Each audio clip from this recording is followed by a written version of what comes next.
tahan aku. Wah, bagus sekali, Pak. Aduh, paten kali lah kalau kurang Medan. Oh, luar biasa paten. Bilangnya membantunya pengawalnya. Ini munafik kurang ajar. Di depan aku dia bilang paten, padahal di belakang aku pasti dia caci maki aku. Bunuh, abang, batang lehernya. Oh, berembak orang, hati-hati kau. Kalau ditanya oleh Hajat bin Yusuf jangan bilang paten, bagus. Jadi dia pergi ke tempat lain. Dia tanya, tahu siapa? Ya, Al-Hajjaj bin Yusuf. Bagaimana kau pikir pemerintahan aku? Oh, bagus. Cuma ya di sana sini ada kekurangan. Kurang ajar. Dia berani bilang aku ada kekurangan. Jadi bertanya dia bagaimana caranya terus menjawab pertanyaan seperti itu. Jadi barangkali itu yang dipakai oleh Yusuf kalah. Bagaimana ini bertanya supaya tidak kena kriminalisasi, tidak dipolisikan. Karena ini kan ada undang-undang informatika dan teknologinya. Ini yang menjadi masalah. Karena di Australia dalam persoalan kalau pemerintah itu biasanya bebas. Aku sebagai warga negara Indonesia, kalau sekiranya bicara memberikan sambutan diundang untuk ceramah itu, kadang-kadang aku bisa mengecam kebijakan pemerintah Australia itu tidak apa-apa. Tapi kalau orang lain yang kita kecam, itu yang bisa dianggap sebagai merusak nama baik. Kecuali kalau bisa dibela dengan mengatakan ini demi kepentingan umum. Ya. Saya mengatakan hal ini demi kepentingan. Nah, ini bagaimana membuktikan kepentingan umum ini? Celakanya, kalau sekiranya ini diadili dengan menggunakan dewan juri. Nah, dewan juri ini kan manusia biasa yang sama sekali buta hukum lah kira-kira. Oh, betul. Itu 12 orang dia diwajibkan untuk tugas itu betul. sebagai dibayar oleh pemerintah dibayar. Jadi mereka ini mendengar saja, tidak menjawab, tidak apa. Yang berantem itu adalah pengacara, pembela dengan penuntut. Benar-benar orang awam lah istilahnya. Tidak boleh tahu berita, tidak boleh tahu apa segala macam. Tidak apa. Nah, pada akhirnya nanti mereka yang merundingkan setelah mendengar pro dan kontra, pembelaan dan penuntutan atau tuduhan, mereka yang memutuskan. Kalau dulu harus aklamasi. Kalau sekarang boleh mayoritas. Dengan keluguannya ya, dengan keluguan itu. Jadi karena itu dianggap mencerminkan rasa keadilan masyarakat. Karena hukum itu, ahli hukum itu buku-buku yang dianggap dingin. Sedangkan ini betul-betul mencerminkan rasa keadilan betul. masyarakat. Karena buku itu Bang, buku itu kan manipulatif juga. 10 buku kita baca, 15 perbedaannya Bang. Entah dari mana 5 lagi itu. Jadi memang buku itu kalau orang bilang belajar, tapi itu juga meracuni keaslian kita. Ada moral Bang, ada moral yang kita peroleh dari kecil yang merupakan semacam kebijakan lokal. Nah itu kan ada pelajaran moral yang paling tinggi. Sebenarnya di atas buku-buku hukum apapun, itu moralitasnya yang paling penting. Moral ini yang kita dapat dari rumah, dari lahir. Ya, tapi orang Inggris, seperti yang dikatakan oleh salah seorang pengarang hebatnya, Charles Dickens. Dickens ini banyak menulis tentang kemiskinan di Inggris. Dalam salah satu bukunya, kalau tidak salah David Copperfield, dia mengatakan dalam suatu dialog, the law is a S. Hukum itu seperti keledai. Tapi yang mengatakannya ini adalah orang yang tidak berpendidikan. Dari mana kita tahu? Karena dia tidak mengatakan is NS. Tapi pakai E. Ya, ES. Nah, itu kan bahasa Inggris itu kan. Di situ dia hebatnya begitu. Dia menyampaikan pesan kepada pembaca bahwa yang mengatakan ini bukan orang yang berpendidikan dengan menggunakan pramasastra yang salah. The law is a S. Hukum itu laksana keledai. Bagaimana tidak? Coba. Dijauhkan Tuhan mudah-mudahan. Sekiranya masuk ke rumah kita nih, di Melbourne ini, seorang tamu tak diundang. Niatnya untuk melakukan penggarongan, pembongkaran rumah. Tiba-tiba ketika dia jalan, salah satu papan lantai terban, jatuh, terperosok kakinya patah. Dia akan dituntut secara pidana, tapi dia bisa menuntut kita secara perdata. Negara tadi telah menimbulkannya. Nah, itu dia makanya the law is a S. Aku pernah dulu waktu anak-anak masih kecil, ku bikinkan tempat mereka bermain, ayunan dan lain sebagainya, macam-macam pakai kayu yang besar-besar begini, dengan meminjam bor listrik dan sebagainya. Bagus, anak-anak main semua dikasih ban bekas dan semua. Tapi ada tanggaku, dia seorang perwira angkatan udara Australia. pernah menjadi atasi militer di Amerika Serikat. Dia mengatakan itu permainan yang you buat itu berbahaya. Berbahaya untuk siapa? Untuk kamu. Kenapa? Kalau anak-anak manjat, aku bilang kan ada pagar, kan aku kunci pagarnya. Dan iya, kalau mereka panjat pagar kamu, masuk ke dalam, main di situ, jatuh, patah kakinya, kamu bisa dituntut. Kenapa? Kamu telah memberikan suatu godaan kepada mereka. Nah, jadi itulah dia, hukum itu macam keledai memang. Ya. Ini rumah kita, ini halaman kita. Aku bikin untuk anak-anakku. Ya. Tapi kan anak-anak di sekitar itu bisa juga manjat. Padahal kita kunci dia, panjat pagar, dia naik, dia jatuh. Itu. Jadi kalau orang bilang, Bang, semua itu tidak ada suatu kepastian yang mutlak. Ya, tidak ada kemutlakan juga. Semua itu mempunyai sisi-sisi yang lemah.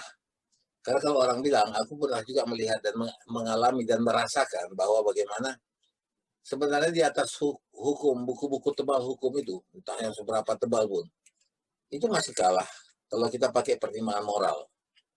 Nah, Abang barangkali pernah melihat satu film yang dibintangi oleh Al Pacino. Nama filmnya adalah And Justice for All. Iya. Ya. Ketika dia di situ bertindak sebagai pembela, ya, lawyer untuk seorang senator, ya. Kemudian karena dia lawyer, dia tahu bahwa senator itu memang salah. Dia memperkosa seorang wanita. Nah, sudah mau bebas, sudah mau dibebaskan, tiba-tiba di sidang itu dia bicara. Dia bilang arrest this man, katanya. Dia punya klien, dia suruh tangkap. Karena penuntut tidak bisa membuktikan, dia buktikan. Dia sudah cerita sama saya begini-begini. Hebohlah suasana. Nah, tidak pernah ada lawyer yang menjerumuskan dia punya klien sendiri. Nah, tetapi waktu itu dia dikucilkan, tetapi dia diusir dari ruangan, tapi dia manakan. Dia tidak bisa, moralnya tidak bisa menerima kalau orang senator bebas. Karena dia tahu persis apa. Kalau if you, katanya, ya sebagai orang yang mendakwa, tidak bisa membuktikan, saya yang membuktikan, katanya. Nah sekarang orang katakan apa ini kawan nih, melanggar buku-buku hukum. Tidak, di atasnya ada. Nah, betul, di atasnya ada moral, Bang. Sebenarnya segala sesuatu itu kan moral. Nah, kemenangan moral itu sebenarnya yang harus kita jaga. Tapi memang moral itu susah, ukurannya beda-beda. Jadi dengan moralitas itu beda, tetapi itu kita dapat, Bang. Waktu kita SD, kita masih dapat. Itu yang namanya budi pekerti. Oh ya. Budi pekerti. Nah, pertimbangannya moral. Bahkan suatu kesalahan pun itu bisa dibenarkan oleh moral. Ya macam tadi itu, Bang. Ketika dia melakukan segala pembunuhan tetapi berdasarkan moral, itu bisa saya. Jadi memang kita nggak tahu pegangnya mana. Nah sekarang kembalilah kita ke yang Abang bilang tadi. Teringat aku.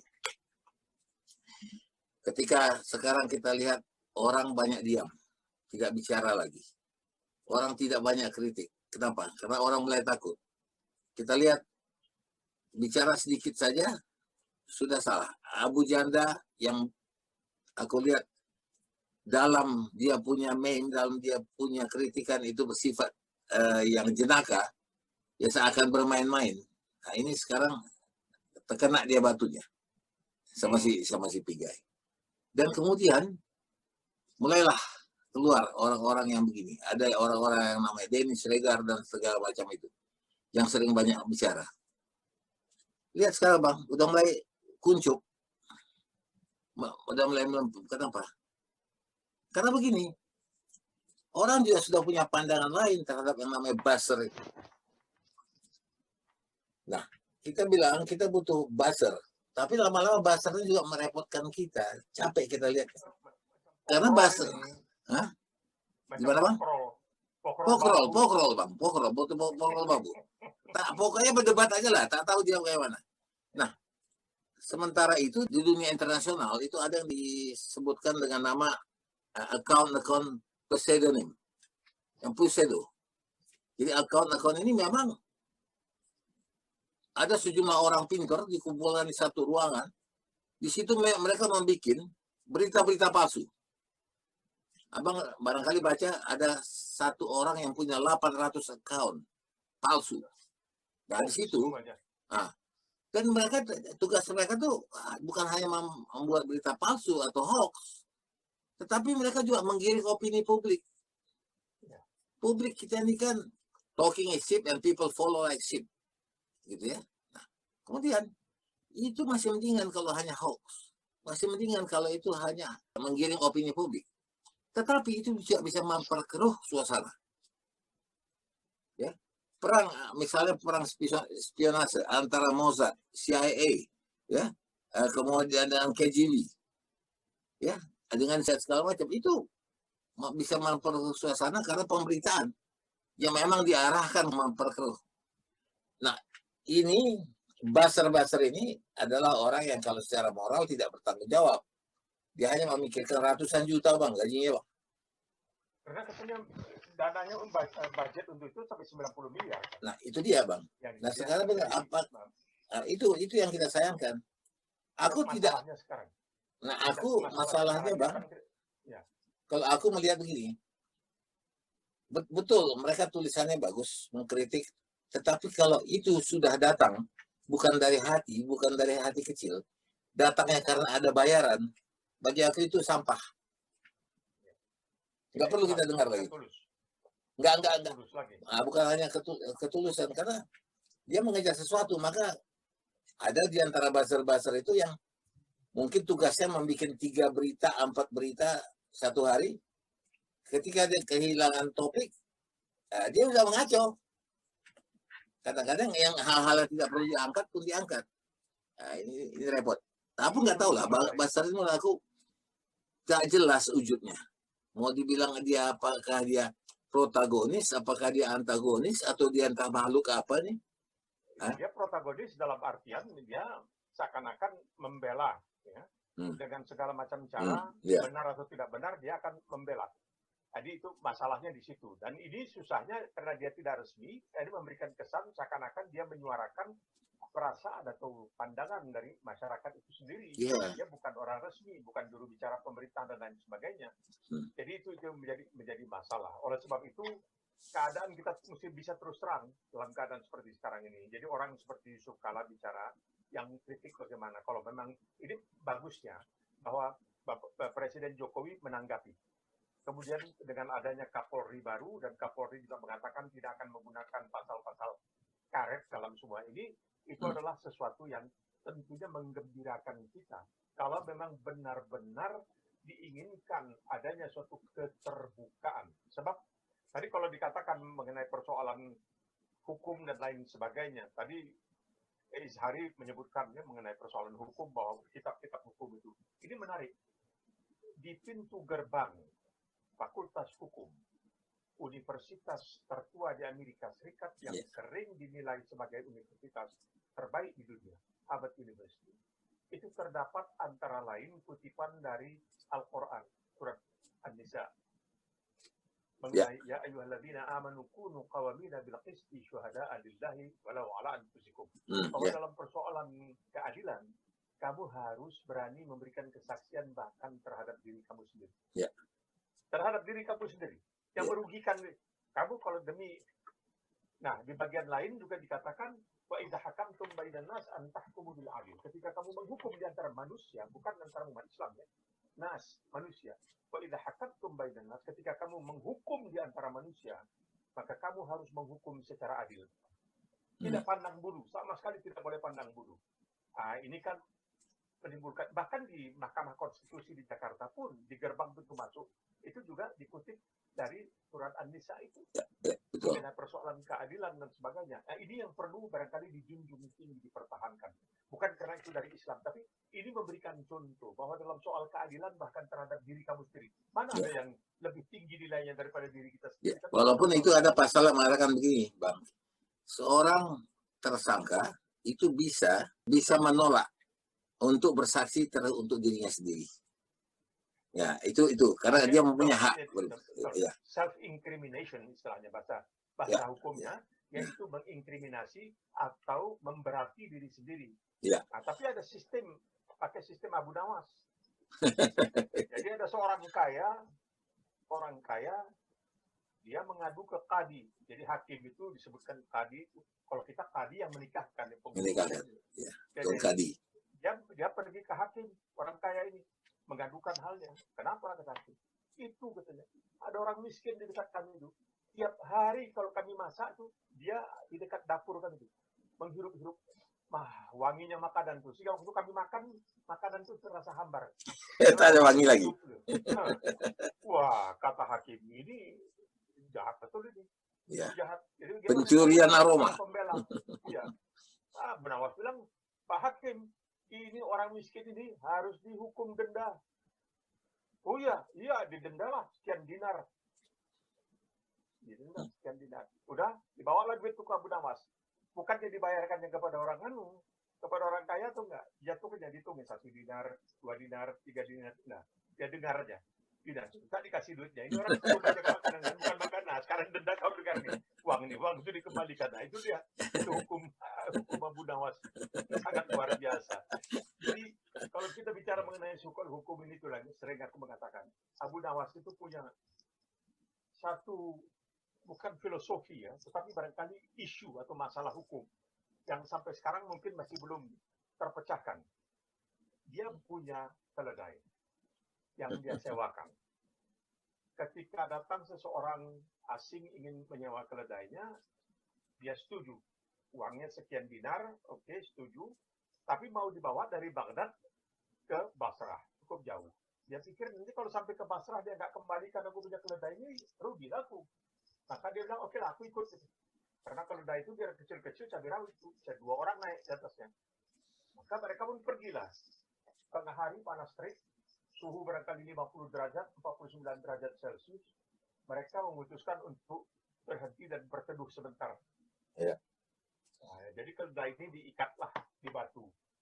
Nah, di bayangan keledai itu Abu Nawas duduk tenang, nggak kena matahari. Jadi orang yang nyewa ini datang, dia duduk di samping Abu Nawas. Abu Nawas bilang, ngapain? Ya ini mau duduk di sini, bayangan keledai. Kau aja nyewa keledai, bukan nyewa bayangannya. Kalau mau ikut nyewa bayangan, nah kita sekarang berunding. Berapa pula itu katanya nanti duitnya. Nah, jadi sampai sekarang ini belum terputuskan. Apakah kalau kita menyewa seekor keledai, kita juga menyewa bayangannya? Ya. Itu bayangannya juga jadi hak kita. Iya, betul. Selesai. Jadi, ya. belum ada MOU-nya bagaimana belum tahu, Bang. Aku juga pernah baca itu juga, Bang. Jadi ada taruhan, mungkin Abu Nawas juga. Ini aku baca waktu masih di komik-komik, di koran-koran di Medan sana. Itu kan kita kan jago komik semua itu. Nah, itu katanya ada orang yang bertaruh. Kalau nggak salah mungkin Abu Nawas ya. Let's say Abu Nawas lah. Jadi dia bilang dia bersedia buka baju di udara dingin dan berendam di dalam sebuah tong yang berisi air pada malam hari. Tapi dia harus dibayar untuk itu. Maka dalam perjanjian itu oke.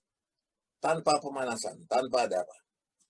Jadi pada malam itu masuk dia ke dalam tong, telanjang bulat, isi air, berada di halaman, dan dia bertahan 1 malam dan dia dibayar. Entah berapa ribu dinar gitu kan.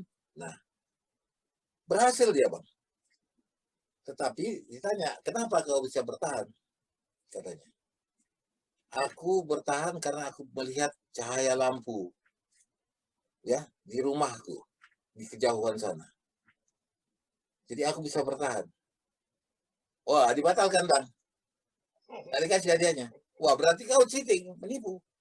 Ternyata ada pemanasan yang kau terima dari sana. Kalah, Bang. Tak dibayar.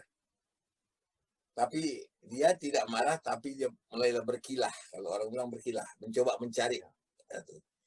Dia undanglah orang ini makan ke rumahnya. Ayo kita makan ke rumahku. Nah, oke, makan. Tunggu ya, masih dimasak.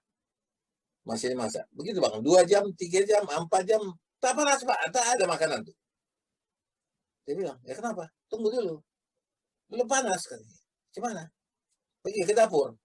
Rupanya, Bang, di bawah tuh dapur ditaruh lilin satu, sedang periuknya di atas. Kapan bisa panas? Nah, itu membuktikan bahwa itu tidak bisa memanaskan. Betul. Dankeschön, darling, Dankeschön.